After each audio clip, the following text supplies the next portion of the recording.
अस्सलाम वालेकुम dear viewers, मां आहियां नज़ीर अमन ऐं तव्हां ॾिसी रहिया आहियो स्ट्रगल वाइस। अॼु असां आहियूं डिपार्टमेंट ऑफ एंथ्रोपोलॉजी। उन्हनि सां हिकु स्पेशल डिस्कस करण आया आहियूं ही जेका नई सर्विस ऑर्गेनाइज़ थी आहे यूनिवर्सिटी ऑफ सिंध में, उन हवाले सां 1122 इहा एम्बुलेंस आहे। उन खां अलावा ॿियूं इन MOU में मुख़्तलिफ़ शयूं इंक्लूड आहिनि, जंहिंजी असां कंप्लीट ब्रीफिंग ऐं कंप्लीट जेका डिटेल पुछंदासीं एंथ्रोपोलॉजी जे chairman professor doctor Abdul Razzaq Channa साहब सां, ऐं एम्बुलेंस जी जेका टीम आहे उन सां असां उन एम्बुलेंस जे मुतलिक़ एमरजेंसी सर्विसिस जे मुतलिक़ ॼाणींदासीं। So stay tune. मुंहिंजो नालो डॉक्टर अब्दुल रज़ाक चन्ना आहे ऐं करंटली आउं इंचार्ज चेयरमैन आहियां department of anthropology and archaeology university of Sindh जो। असीं डिपार्टमेंट जे प्लेटफॉर्म तां थ्रू यूनिवर्सिटी ऑफ सिंध चाहियूं पिया त पब्लिक प्राइवेट पार्टनरशिप तहत जेके फैसिलिटीज़ केयर मैकेनिज़म ऐं ॿारनि जे लाइ एवेन्यूज़ क्रिएट कजनि, जंहिंमें ॿारनि खे सुठो केयर, साइकोलॉजिकल सपोर्ट ऐं इन एमरजेंसी एंटरटेन कयो वञे। इन आइडिया खे ज़हन में रखंदे असीं कोऑर्डिनेशन कयोसीं Sindh integrated health and emergency service सां, त अचनि उहे ऐं यूनिवर्सिटी ऑफ सिंध सां गॾु कमु कनि। असां वटि सिंध में ऑलमोस्ट 40,000 ॿार आहिनि जेके पूरे पाकिस्तान मां अचनि था पिया, ऐं कुझु ॿार इवन दुनिया जे ॿियनि मुल्कनि मां बि अचनि पिया। ज़ाहिर वॾी यूनिवर्सिटी आहे, पूरे पाकिस्तान खे एंटरटेन करे थी पई ऐं ख़ासि तौर ते सिंध खे एंटरटेन करे थी पई, त असां वटि हिते मुख़्तलिफ़ नैवियत जूं एमरजेंसीज़ बि थियनि थियूं पयूं। एंथ्रोपोलॉजी ऐं आर्कियोलॉजी डिसिप्लिन में हिकिड़ो सब्जेक्ट आहे मेडिकल एंथ्रोपोलॉजी, जंहिं में असां हेल्थ, सोशल इशूज़, कम्युनिटी ऐं जेके माण्हू आहिनि उन्हनि जी साइकोलॉजी, उन्हनि जी वेल बीइंग ते असां कमु कंदा आहियूं। ऐं असांजा डेडिकेटेड ॿार आहिनि जेके थीसिस बि कनि था पिया, स्पेशलिटी बि कनि था पिया। इन सब्जेक्ट खे मद्देनज़र रखंदे असां मोहतरम लुत्फ़ मंगरे साहब सां, जेके डायरेक्टर ऑपरेशंस आहिनि, कम्युनिकेट कयोसीं ऐं उन्हनि खे ॿुधायोसीं त असां वटि हिते पोटेंशियल आहे ॿारनि वटि, ॿार रिसर्च कनि था पिया, ॿार मुख़्तलिफ़ कम्युनिटी सां इन्वॉल्व आहिनि, ऐं ड्यूरिंग एमरजेंसी से मिसाल फ्लड अचे थो पियो त असांजा ॿार वॉलंटियर बि थिया, ऐं केम्प्स में जेका लाइफ हुई उनखे हुननि स्टडी बि कयो, ऐं ॿारनि जा जेके स्कूल्स आहिनि, टेंट स्कूल, उन्हनि ते बि हुननि रिसर्च कई। त लुत्फ़ मंगरे साहब ओबलाइज कयो, इन शइ खे एप्रिशिएट कयो, ऐं चई त we would be very much happy if Sindh Integrated Health Emergency Service would collaborate with University of Sindh through Department of Anthropology Archaeology. And he not only appreciated but he welcomed the idea to work together through public-private partnership, as these two organizations, University of Sindh and SIS, work together for the betterment of students of the University of Sindh, faculty of the University of Sindh, as well as the staff members of University of Sindh. उन खां पोइ साईं तारिक लाखिर साहब आहिनि, brigadier साहब जेके CEO आहिनि Sindh integrated health emergency services जा, उन whole heartedly इनखे एक्सेप्ट कयो, ऐं असां पोइ इन ते डॉक्यूमेंटेशन कमु कयोसीं थ्रू औरत जे। ऐं अॼु असां वटि ही फैसिलिटी जेका आहे उहा 2 महीना अॻु में MOU जे ज़रिए असां जेके लीडरशिप्स आहिनि, स्पेशली प्रोफेसर डॉक्टर फ़तेह मोहम्मद मरी साहब जन आहिनि, उन हिन आइडिया खे तमामु घणो एप्रिशिएट बि कयो।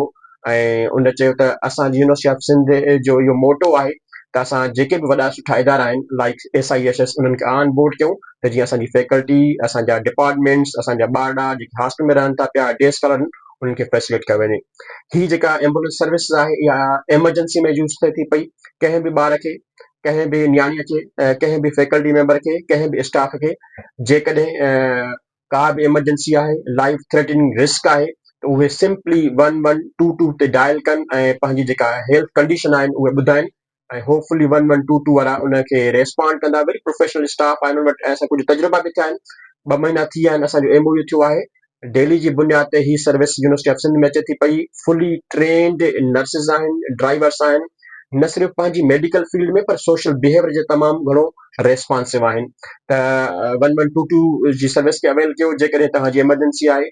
ख़ासि तौर ते ॿारनि जे लाइ हिदायत आहे त जेकॾहिं तव्हांजी एमरजेंसी न आहे, मिसाल आहे को सीज़नल फ्लू आहे, टेम्परेचर आहे, फीवर आहे, वॉमिटिंग आहे, ऐं उहा एतिरी सीरियस क़िस्म जी न आहे, त हीअ सर्विस उन्हनि जे लाइ न आहे। हीअ सर्विस उन्हनि लाइ आहे, ख़ुदा न ख़ास्ता मिसाल आहे गर्मी में नक हीर अची थी वञे पई, या अॼुकल्ह एग्ज़ाम जा पेपर्स हलनि था पिया, टाइम आहे, त काफ़ी ॿार जेके आहिनि उहे नेरनि नथा करे अचनि पिया, जंहिंजे करे ब्लड प्रेशर बिल्कुलु शूट थो थी वञे या डाउन थो थी वञे पियो, या इवन हॉस्टल जा ॿार आहिनि कंहिं कम सां जी एमरजेंसी में खाइण में तकलीफ़ कनि था पिया, खाइण दौरान हुनजो गिरह जेको आहे फासी थो पए ऐं साह खणण में तकलीफ़ थिए थी पई, या अहिड़े क़िस्म जो ख़ुदा न ख़ासिता अणवरत वाक़ियो थिए थो पियो ऐं उन में एमरजेंसी थी वञे पई, कॉल 1122 ऐं जेको स्टाफ आहे 1122 जो उहो सॼो डिजिटलाइज़ आहे, उन्हनि वटि रूम्स ठहियल आहिनि ऐं हू एक्शन कनि था पिया, पहुचनि था पिया with in the limited time.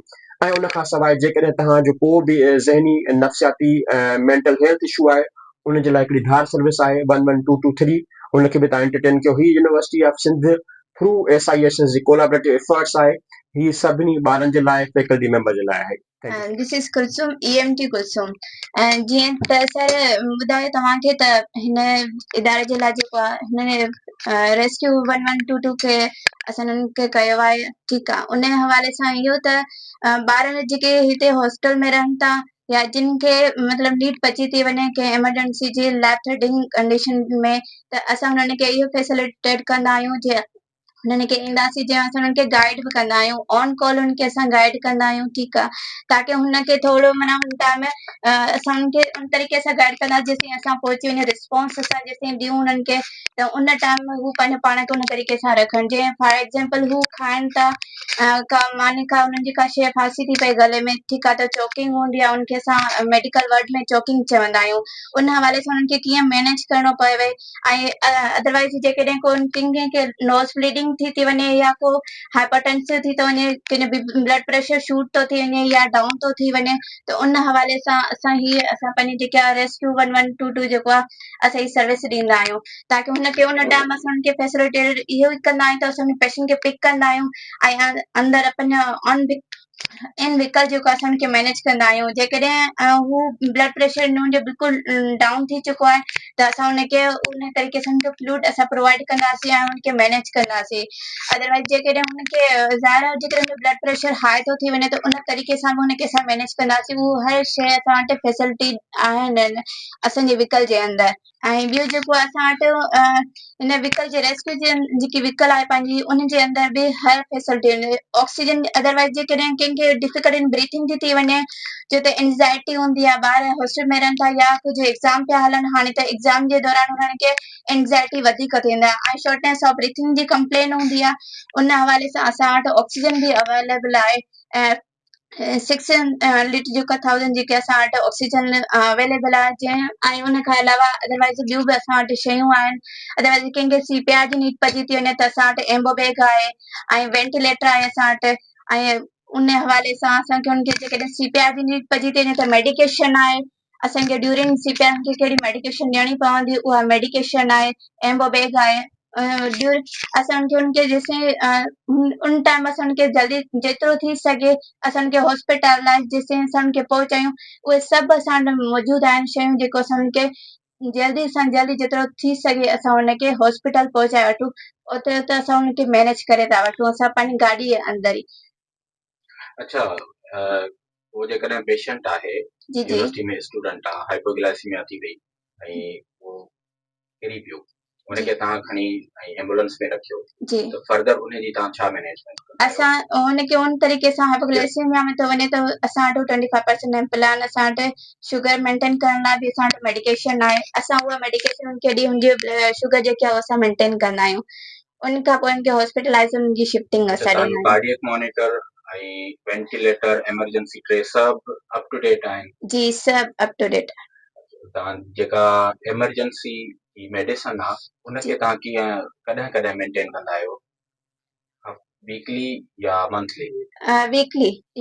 जीअं त जेकॾहिं की कंहिंखे एसिड जी कंप्लेन आहे, अस्थमेटिक पेशेंट आहे, त असां वटि उनजे लाइ नेबुलाइज़र मशीन बि अवेलेबल आहे।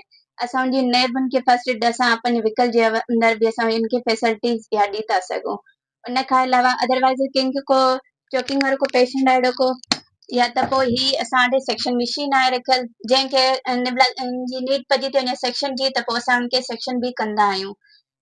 फॉर एग्जाम्पल को व्हीकल जे अंदरि वोमिट करे थो वठे, त एस्पायरेट अलाह न करे को एस्पायरेट करे, त उन जे करे असां ही सेक्शन ट्यूब इहो यूज़ कंदा आहियूं, सेक्शन मशीन उन टाइम ते।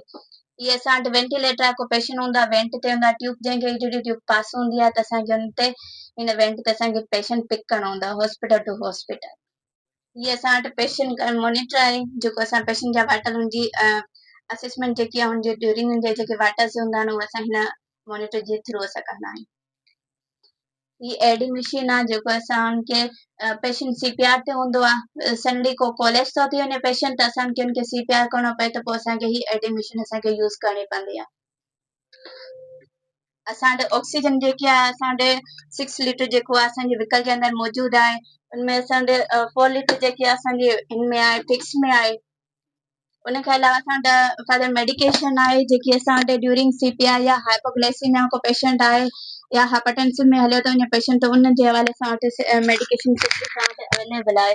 या कोई अहिड़ो कोई पेशेंट SOB वारो आहे या एस्थमेटिक पेशेंट आहे त उन हवाले सां वटि असां वटि ही सॼी मेडिकेशन वग़ैरह असां वटि मौजूदु आहे। जीअं त मां इहो ई चवंदसि त जंहिंखे इंटीरियर साइड मतिलबु कुझु हूंदा आहिनि जिन खे अनएजुकेटेड जिन खे नॉलेज न हूंदी आहे त ही छा आहे, ही असां उन्हनि जे लाइ असां ही पंहिंजी रेस्क्यू 1122 असां हुन जे लाइ असां सेफिलिटेटेड कई आहे ताकी हुननि खे असां ट्रीट कयूं जेतिरो जल्दी थी सघे असां हुननि खे ही शयूं असां फैसिलिटेट कयूं ताकी हू मतिलबु जेकी ॾुखियाइनि खां जिन परेशानियुनि खां हू मतिलबु सामनो कनि था त उन्हनि शयुनि खां ही थोरो सेफ रहनि।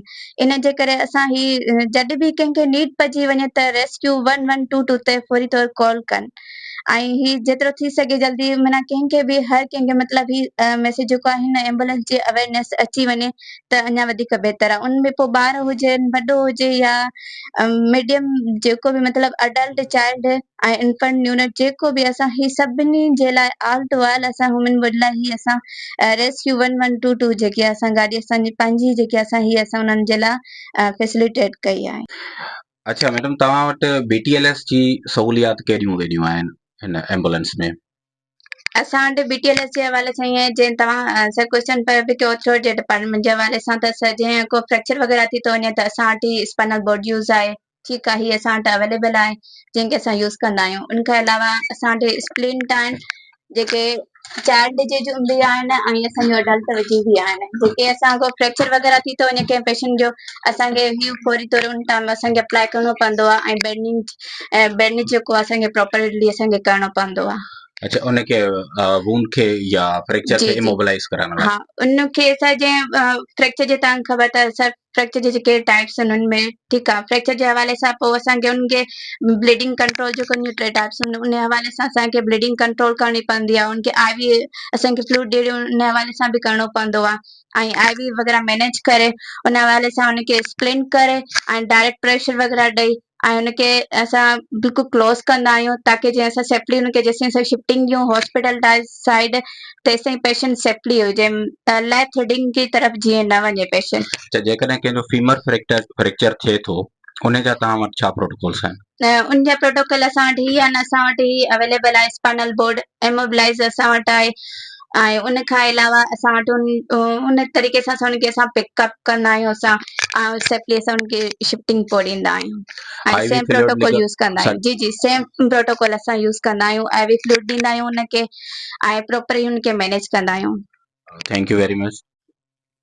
यूनिवर्सिटी ऑफ सिंध ऐं Sindh integrated health and emergency health services जो MOU 5 नवंबर 2025 ते साइन कयो वियो। हाणे ही जेका एम्बुलेंस होप जे नाले सां असां वटि अवेलेबल आहे फिज़िकल फॉर्म में, इहो हिकिड़ो क्लाज़ आहे। MOU में ॿिया क्लाज़ बि आहिनि। ख़ासि तौर ते मिसाल जी ॻाल्हि असां यूनिवर्सिटी ऑफ सिंध में डिपार्टमेंट ऑफ एंथ्रोपोलॉजी आर्कियोलॉजी में वेरी वेल ट्रेंड जेके इंटरनेशनल प्रोटोकॉल्स खे फॉलो कनि था रिसर्चर अवेलेबल आहिनि ऐं Sindh integrated health emergency services वटि तमामु हिकिड़ी वॾी डेटा पई आहे। त हिकिड़ो क्लास MOU जो इहो आहे त असां गॾिजी करे जेके कॉम्प्लेक्स सोशल कल्चरल इशूज़ आहिनि associate with the medical condition उनखे अंडरस्टैंड कयूं ऐं उन ते रिसर्च कयूं। ॿियो क्लास असांजो इहो आहे त गॾिजी करे सालियानी लेवल ते को सिम्पोज़ियम या सेमिनार या कॉन्फ्रेंस बि कराइजे त जीअं सम्झी सघे त हीअ जेका सर्विसिस आहे उहा उनजा इम्पैक्ट्स केतिरा आहिनि, एंटरटेनमेंट रेशो केतिरो आहे ऐं माण्हुनि जा जेके फीडबैक आहिनि उनखे रिकॉर्ड कयो वञे ऐं वे फॉरवर्ड अञा हिनखे वधीक कीअं इम्प्रूव कयो वञे। इन सां गॾोगॾु असां वटि जेके ॿार यूनिवर्सिटी ऑफ सिंध में ऐं डिपार्टमेंट ऑफ एंथ्रोपोलॉजी में बहितरीनु शागिर्द आहिनि जेके बायोमेडिकल ऐं कल्चरल मेडिकल या कम्यूनिटी मेडिसिन्स ते कमु कनि था पिया त उन्हनि ॿारनि खे जेके ज़ाहिर हिकिड़ो प्रोसीजर आहे रिटन टेस्ट आहे इंटरव्यू आहे उन मां जेकॾहिं गुज़रनि था पिया त SIS उन्हनि खे एंटरटेन कंदी, बहितरीन ॿारनि खे इंटर्नशिप मिली सघे थी पई, ऐं out of internship those who will perform brilliantly they would be accommodated and they would be posted in various locations of Sindh districts. त उहा बि हिकिड़ी अपॉर्चुनिटी आहे। त माना हीउ जेको MOU आहे बेसिकली हिकिड़ो होलिस्टिक अप्रोच रखे थो पियो, जिन में एम्बुलेंस सर्विस बि आहे, टेली मेडिसिन्स बि आहे, जॉब्स बि आहिनि, इंटर्नशिप बि आहे, रिसर्च बि आहे, उन सां गॾोगॾु सेमिनार्स ऐं सिम्पोज़ियम बि आहे। त this is a way forward. असां चाहियूं था त हीअ सर्विस इन सां गॾोगॾु ॿियूं सर्विसिस बि यूनिवर्सिटी ऑफ सिंध में अचनि, ऐं यूनिवर्सिटी ऑफ सिंध जे जेके असांजा स्टाफ आहिनि, टीचिंग फैकल्टी आहे, ॿार आहिनि जेके हॉस्टल में रहनि था पिया, जेके डे स्कॉलर्स आहिनि, उहे हिन फैसिलिटीज़ मां एंटरटेन थियनि ऐं बेस्ट पॉसिबल केयर प्रोवाइड कयो वञे। Thank U. ही फैसिलिटी इंतिहाई ज़रूरी हुई यूनिवर्सिटी ऑफ सिंध जे लाइ। ड्यूरिंग एमरजेंसी ही हिकिड़ो मैकेनिज़म डेवलप थी वियो आहे, ऐं मुंहिंजे ख़्याल में सिंध गवर्नमेंट ख़ासि हुते health department government of Sindh जे ऐं SIS जहिड़ा तमामु एग्ज़ाम्पलरी इदारा जेके कमु कनि था पिया, त उन्हनि जो डिलीवरी मैकेनिज़म जेको आहे उहो एप्रिशिएटिव आहे। ही उन जे करे पॉसिबल थी सघियो आहे त असांजा जेके लीडरशिप आहे यूनिवर्सिटी ऑफ सिंध में, ख़ासि तौर ते साईं प्रोफेसर डॉक्टर फ़तेह अहमद मरी साहब जेके वाइस चांसलर आहिनि यूनिवर्सिटी ऑफ सिंध जा, ऐं उन खां सवाइ SIS जा जेके CEO आहिनि ब्रिगेडियर तारिक लाखिर साहब, इन्हनि जी लीडरशिप इन शइ खे रियलाइज़ कयो ऐं विद इन मूवमेंट्स उन शइ खे एप्रिशिएट करे चयो त बाबा this is a welcoming idea and we need to take the action, ऐं असां प्रोवाइड कयूं। यूनिवर्सिटी ऑफ सिंध जी हिकु वॾी यूनिवर्सिटी आहे, त जीअं असांजा हितां जा ॿार, फैकल्टी मेंबर्स, स्टाफ मेंबर्स जेके असांजी कॉलोनी आहे रेजिडेंशियल, उनखे एंटरटेन कयो वञे। इन सां गॾोगॾु लुत्फ़ मंगरियो साहब आहे, जिन बेसिकली इनिशिएट खे अॻु ॾेई ऐं उन हिन शइ खे मटेरियलाइज़ कयो आहे। जेके ऑपरेशन मैनेजर आहिनि फरीद साहब आहिनि, अली रज़ा साहब आहिनि, असांजी फैकल्टी आहे सॼी, हुन जे लाइ मुंहिंजे ख़्याल में स्पेशल थैंक्स आहिनि जो असांजी यूनिवर्सिटी ऑफ सिंध में अहिड़े क़िस्म जी फैसिलिटी आहे। Thank you so much.